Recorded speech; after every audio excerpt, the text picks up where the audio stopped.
అయితే ఆ హాస్పిటల్లో వీటితో పాటు డ్రగ్స్ మాఫియా, సెక్స్ మాఫియా కూడా జరుగుతోంది.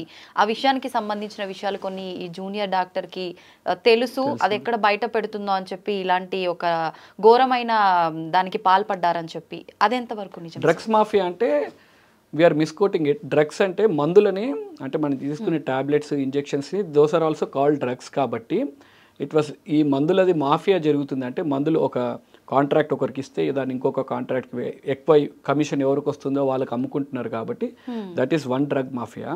సెకండ్ డ్రగ్ మాఫియా అనేది హాస్పిటల్లో ఎవరైనా డ్రగ్స్ తీసుకుంటున్నారా, I don't know, I mean, for what drugs he would be doing that scam, I'm not sure. Okay. Second is sex racket ఒకటి అన్నారు. Even I heard that one, but when I asked my friends over there, repeatedly అడుగుతుంటే, he's a very strict doctor, that is for sure అంటారు. కానీ sex racket ఎంతవరకు జరిగిందో లేదో తెలీదు. Fourth news is అమ్మాయి కార్ ఒకటి ఈ ఇన్సిడెంట్ జరిగే ముందు పగలగొట్టారని చెప్తారు. Her car was completely vandalised అన్నారు. That is also news that is also news which is true or false, we're yet to disclose it. Probably CBI has to submit the report, then we'll get to know. తనకి వివాహం కూడా ఏదో కుదిరిందని చెప్పి, నవంబర్లో వివాహం అని చెప్పి ఇంకా రకరకాల వార్తలు వస్తున్నాయి కదా సార్. వీటిలో అసలు ఏవి ట్రూ, ఏవి falls? We are no one to, let us not go into the personal details of that girl. It's a crime to circulate the photo, to take the name of the victim who has already underwent a lot. So let us not dig into more personal details. All parents, we should feel sorry for their parents, what they have to go through. And if you see, well, father, he has given a beautiful statement. When someone has offered him money, కొద్దిగా డబ్బు offer చేశారంట, ఏవో మళ్ళీ ఏం దాచిపెట్టడానికో ఏమో, he offered him money. He said that నేను ఒక టైలర్ని, ఇంకా నేను బట్టలు కుడుతూనే నా కూతుర్ని చదివించాను, బట్టలు కుడుతూనే ఉంటాను. అండ్ ఈరోజు నా కూతురు చనిపోయి ఉండొచ్చు, కానీ నాకు కొన్ని లక్షల మంది పిల్లలు వచ్చారు నాకు ఈరోజు అన్నారు. So let us respect that one and give them little peace of mind, and let us support them in a better way. Let us drain our energies in a better way rather than draining our energy in a negative way. Sir 14th రోజు night doctors పైన కూడా దాడి జరిగింది అని చెప్పి విన్నాం sir. అది ఎంతవరకు నిజమంటారు? No, 14th night it was only for female doctors to protest. అంటే it was a peaceful protest చేద్దామని female doctors అందరు గ్యాదర్ అయ్యారు. Okay. Imagine there were 7,000 members of mob, అంటే 7,000 మంది. ఇప్పుడు మన ఇంట్లో ఏదైనా ఈవెంట్ జరిగితే, సుప్రీంకోర్టులో జరిగిన hearing, he was saying that ఒక 500 మెంబర్స్ని పిలవాలంటే ఒక 2 వారాల్లో 3 వారాల ముందు నుంచి పిలిస్తే కానీ ఒక 500 మంది రారు. కరెక్టే సార్. ఒక 7,000 మంది ఒక ఈవెంట్కి రావాలి విత్ స్టిక్స్ అండ్ ఇవన్నీ, అంటే ఎంత ప్లాన్డ్గా ఉన్నారు జనాలు. అండ్ మళ్ళీ కోర్టుకి సబ్మిట్ చేసిన రిపోర్ట్లో సీక్రెట్గా ఎన్వలప్డ్ క్లోజ్ చేసి క్లాసిఫైడ్ రిపోర్ట్ ఒకటి ఇచ్చారు. They didn't mention the names. ఈ 7,000 మంది మాబు హాస్పిటల్ మొత్తం, ENT department, casualty department, everything destroy చేయడమే కాకుండా మోస్ట్ స్కేరీ పార్ట్ నాకు ఎప్పుడు అనిపించింది అంటే, they went to the ladies hostel. ఒక్కొక్క డాక్టర్ని పేరుతో పిలిచి, అమ్మాయికి ఎలాంటి దిక్కులేని స్థితిలో మీరు చనిపోయిందో మిమ్మల్ని కూడా అలానే రేప్ చేసి చంపేస్తామని అంటుంటే, అండ్ పోలీస్ ఆ టైంకి they say that police were hiding in the nursing changing room. ఆ నర్సెస్ చేంజింగ్ రూమ్లో పోలీసులు దాచుకున్నారంట. ఇంకా అలాంటి స్థితిలో ఉన్నప్పుడు డాక్టర్స్ ఎవరికి పోయి చెప్పుకుంటారు? పోలీసులు if they are not able to protect the doctors, అందుకే గవర్నమెంట్ కూడా దే సెడ్ దట్, సుప్రీంకోర్టు కూడా అదే అన్నది. సో ఇప్పుడు వీళ్ళని ప్రొటెక్ట్ చేయడానికి ఎవరిని పెడుతున్నారు? పోలీస్నా? No no no, don't keep those police, keep CSFI security, army వాళ్ళని పిలిచి పెట్టారు. ఇమాజిన్, పోలీస్ అంతమంది మాబు ఒక లేడీస్ హాస్టల్కి ఎంటర్ అయ్యి పేరున ఫలానా డాక్టర్ని పేరుతో పిలిచి, the one who are leading the protest, నిన్ను కూడా అలానే చంపేస్తానంటే మానసికంగా ఎంత ఇబ్బంది పడిపోతారు వాళ్ళు. అంటే they are protesting for a 15th August, 14th night అంటే నెక్స్ట్ 15th ఆగస్టు స్వాతంత్రం వచ్చిన రోజు ఆడపిల్ల అర్ధరాత్రి 12 గంటలకు తిరిగితే స్వాతంత్రం వచ్చినట్టు అలా ఉంటుందనే కాన్సెప్ట్ తోటి it was only for female doctors. ఆ రోజు ఇంతమందిని కొట్టి, దీని తర్వాత ఇంకా దరిద్రం ఏంటంటే, ఈ 7,000 మందిలో పట్టుకుంది 30 మందిని ఎఫ్ఐఆర్ బుక్ చేశారు.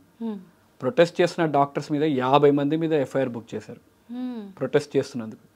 పట్టుకునేదేమో ప్రొటెస్ట్, ఈ మాబ్లోనే 30 మందిని డాక్టర్స్ని కొట్టి వాళ్ళ మీద కేసు వేసిందేమో 50 మందికి FIR. Not only that, west Bengal, AIIMS ఢిల్లీలో డాక్టర్స్ ప్రొటెస్ట్ చేస్తున్నా అక్కడ కూడా ఎఫ్ఐఆర్స్ బుక్ చేశారు. సో లాస్ట్ హియరింగ్లో కూడా సుప్రీంకోర్టు బాడీ అసోసియేషన్స్ నుంచి రిప్రజెంట్ చేసిన doctors they repeatedly asking, sir FIRs book అయినాయి డాక్టర్స్ మీద, ఎఫ్ఐఆర్స్ బుక్ అయినాయి డాక్టర్స్ మీద అంటే, no, don't worry about the FIRs. We are not worried about that one. Let them go back to the duties and FIRs will be cancelled అని అన్నారు. Let us hope that there should not be any FIRs for people who stood for a good cause. నిజంగా మీరు అన్నట్టు స్వాతంత్రం వచ్చింది అని చెప్పుకోవడం వరకే కానీ ఆడవారికి స్వాతంత్రం వచ్చింది అర్ధరాత్రి పక్కన పెట్టండి సార్, అసలు ఏ టైంలోనూ ఆడవారు అడుగు బయట పెట్టడానికే భయపడే రోజుల్లోనే ఇంకా ఉన్నాం. ఒక్క ఇన్సిడెంట్ తోటి I can say that we have gone back some years back again మళ్ళీ. నిజంగా సార్, అంటే అదే మనం చెప్పినట్టు ఆడపిల్లని చదివించొద్దు అనే సమాజానికి మళ్ళీ వెళ్ళిపోతామని భయంగా ఉంది. అంటే కొంతమంది మొగయదవులు ఇంకా they might take this an opportunity and stop a girl from studying. ఇలాంటి ఇన్సిడెంట్స్ వల్ల అమ్మాయిని చదువును ఆపేస్తారని భయం ఒకటి. రెండోది, if you see already there's a very trend that good doctors are moving out of India. చాలా మంది డాక్టర్స్ ఇండియా ఎంబీబీఎస్ ప్రిపరేషన్ టైంలోనే ఇండియా వదిలేసి యూఎస్ఎంఎల్ఈ రాసి యూకే రాసి అటు వెళ్ళిపోతున్నారు. Where and verge of collapse. ఇలా వదిలేస్తే ఆల్రెడీ డాక్టర్ పేషెంట్ రేషియో ఇండియాలో చాలా దారుణంగా ఉంది. And we are losing some great minds. అంటే యూఎస్కి వెళ్ళినా యూకేకి వెళ్ళినా the chiefs of the departments are always Indians. Imagine అంతమంది బ్రిలియంట్ డాక్టర్స్ మన దగ్గర ఉంటే Indian medical system, already Indian medical system is one of the best in the world. ఇంకెంత బెటర్గా ఉంటుంది. So as a doctors body our demand is to provide basic needs. అంటే మన slogan ఎప్పటి నుంచో స్వాతంత్రం నుంచి స్లోగన్ ఈజ్ రోటీ కపడా మకాన్. ఇప్పుడు కూడా డాక్టర్స్కి ఎంత సిగ్గుగా ఉందంటే supreme court of India has to say that డాక్టర్స్కి బేసిక్స్ ప్రొవైడ్ చేయండి. అంటే ఒక చక్కని ప్రదేశం, వాళ్ళు ఎక్కడ ఉంటే సేఫ్టీగా ఉండడానికి సేఫ్టీ రిక్వైర్మెంట్స్, ఒక మంచి ఆహారం, శానిటేషన్, బాత్రూమ్ వెళ్ళడానికి ఒక నీట్గా బాత్రూమ్లు ఇవ్వండి అనే దుస్థితిలో డాక్టర్స్ ఉన్నారంటే యూ అండర్స్టాండ్. అంటే జూనియర్ డాక్టర్సే కాదు, పబ్లిక్ హాస్పిటల్స్లో ఎవరైనా మీరైనా నేనైనా we won't go to public hospitals because we know how bad they are. So this has to improve. Public hospitals improve అవుతున్నప్పుడే మెడికల్ స్ట్రీమ్ అనేది ఒక లైన్లోకి వస్తుంది. ఈ విషయంలో న్యాయం జరుగుతుందో లేదో వేచి చూడాల్సిందే సార్. అందరితో పాటు మనం కూడా అలా కొనసాగుతూనే ఉంది కోర్టులో చర్చలు. ఏం జరుగుతుందో చూద్దాము. అమ్మాయి ఆత్మకి శాంతి చేకూరాలని కోరుకోవడం తప్ప మనమైతే అంతకుమించి ఏం చేయలేం సార్. డెఫినెట్లీ అండి. We have to fight this for Abhaya and there should not be one more Abhaya.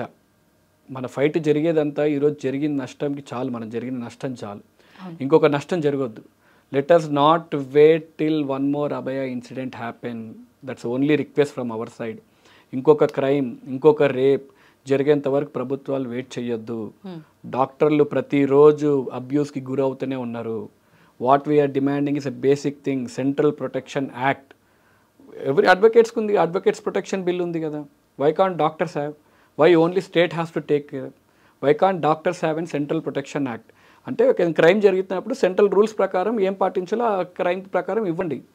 Why should state take in to the action? Central government ప్రకారం సెంట్రల్ ప్రొటెక్షన్ యాక్ట్ ఉంటే that would be easy for us. Airport రకంగా security measures ఉండాలని even supreme court was saying. అంటే హాస్పిటల్కి ఎవరు వస్తున్నారు ఎవరు పోతున్నారు అని ఏం తెలియదు. సో హాస్పిటల్ మందగా గుంపుగా వచ్చేస్తారు. ఇప్పుడు మన ఎయిర్పోర్ట్లో సెక్యూరిటీ ఎంత నీట్గా ఉంటుంది. Why can't same security measures happen at hospitals? Just screening. If you remember, Mumbai attack అయినప్పుడు కూడా సెలెక్టెడ్ ప్లేసెస్లో one of the place was hospital. అంటే hospitals are so vulnerable, you can go there and kill anyone. అంటే మిగతా దాంట్లో కొద్దిగా ఆపేయగానే doctors they were so easily అక్కడ చంపేశారు ముంబై ఇన్సిడెంట్లో కూడా. So hospitals have to be in a secure place. Advocates, నేను I was going through the advocate bill. ఏదైనా అడ్వకేట్కి ఏదైనా క్రైమ్ ఏదైనా వాళ్ళకు వాదిస్తున్నప్పుడు ఇంటి దగ్గర కూడా సెక్యూరిటీ పెడతారంట. When that measures are there for and lawyers, why can't same thing? అందరు డాక్టర్స్కి ఒక్కొక్క పోలీస్ ఇవ్వని అడగట్లేదు. హాస్పిటల్ మొత్తానికి ఒక ప్రొటెక్షన్. ప్రాబబ్లీ ఇది ఇలానే కొనసాగితే ప్రతి డాక్టర్కి ఒక సెక్యూరిటీ పెట్టాల్సిన దుస్థితి వస్తుంది. So let us not hope we reach to that end. ఖచ్చితంగా ఈ కుట్ర వెనకాల ఎవరెవరు ఉన్నారో వాళ్ళందరికీ కఠినమైన శిక్ష పడాలి అనే కోరుకుందాం. అమ్మాయి ఆత్మకి శాంతి చేకూరాలనే కోరుకుందాం. Thank you sir. Thank you very much.